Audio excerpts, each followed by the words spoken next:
All right, let's get into it. Today, we're going on a very different kind of exploration. We're not talking about a physical place. No, we're talking about a psychic space. A deep dive into the architecture of the mind itself. A journey into the fractured self. Wow, that quote really sets the stage, doesn't it? We're not just peeking into the basement today. This whole explainer is about plunging headfirst into that bottomless void. Think of it as a metaphorical journey right into the deepest, darkest corners of the human psyche. So, our first stop is this place called the Subterranean Cathedral.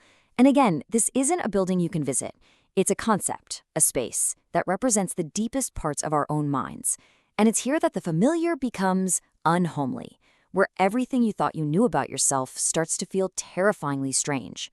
Okay, so here's the key thing to get. This cathedral isn't made of stone and mortar. It's a psychic structure. It's like a lightless basement designed for one purpose, to trap the wild, turbulent energy of the id, all our forgotten desires, within these calcified walls. It's literally a vessel for the collective unconscious. When you go down into this space, it completely transforms what feels familiar. The comfortable home of your conscious mind suddenly becomes this terrifyingly strange or unhomely place. That heavy sense of dread you feel? Well, that's the signal for what psychoanalysis calls the return of the repressed. It's the unsettling comeback of all the thoughts and desires we've tried to bury. Of course, you're not going to be navigating this abyss all by yourself. But your guide is not what you might expect. He isn't some angelic figure of light and reason. No, he's a product of the very depths we're about to explore. He's called the prophet, an uncanny shadow. And that word uncanny is so important here. It means something that's terrifyingly familiar but made strange. He is the living, breathing embodiment of this cathedral's unsettling vibe. So what's his deal? What's his role? He literally emerges from the crushing weight of the collective unconscious with a mission to shatter the civilizing influence over your soul. He's this disruptive force who just mocks the rigid structures of our normal surface world lives, and he forces us to confront that abyss that's looking right back at us. So to follow him is to accept that the self is, for sure, a haunted house. Following the prophet leads directly to our first big test, a major confrontation with the fragile and, frankly, illusory nature of our own identity. This is symbolized by the mirror underskin. And this image just illustrates the shock of it perfectly. I mean, imagine a figure peeling back its own skin only to reveal a cold, reflective mirror right underneath. This journey isn't about finding some true inner soul. It's about discovering the shocking emptiness just beneath the surface of what we call me. And that is the chilling message of the mirror. It forces us to meet our uncanny double, the terrifying realization that our stable, solid identity is just a costume for some nameless force. The I we think we know? It's revealed to be a total stranger, shattering the illusion that we are a single, whole person. Now, as you're standing there, your sense of self completely shattered, your attention is drawn upward. There's a new presence here, a kind of governing authority that presides over this entire psychic realm, but it offers absolutely no warmth, no comfort.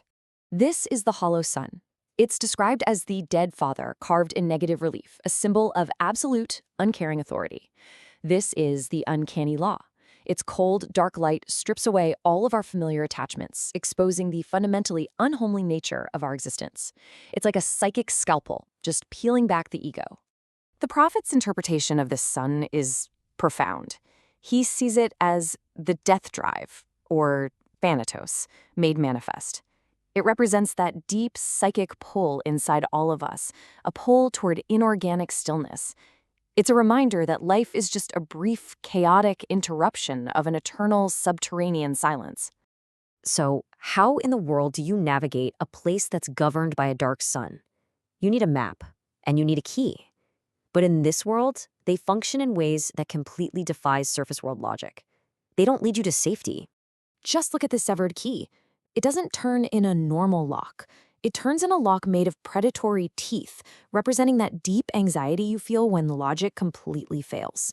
And this key, it doesn't open the gates to heaven. No, it unlocks the dark cellar of the mind where all the monsters of the id, all our repressed desires are kept. And the map? It's a mirror labyrinth, a place where linear time is just an illusion, and all your traumatic events are happening at the same time. This map reveals a really dangerous secret. Our shadow, the parts of ourselves we deny, is the real architect of our desires. And the closer you get to that truth, the more predatory that truth becomes. So, this all brings us to the climax of the journey, the final transformative act that happens at the very core of this psychic world. Here, the traveler has to participate in a ritual designed to do one thing: collapse the self completely. It's called the ritual of the inverted Eucharist. But instead of divine grace, the traveler consumes the bitter bread of the id and drinks from a chalice of mercury. This act isn't about purification at all. It's about integration. It's about fully consuming and accepting the abject, the monster you've thrown into the darkness. And then it happens. The prophet shatters the great mirror. This is the point of no return.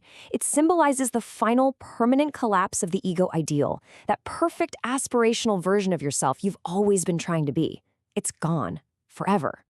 The immediate aftermath is just chaos and transformation.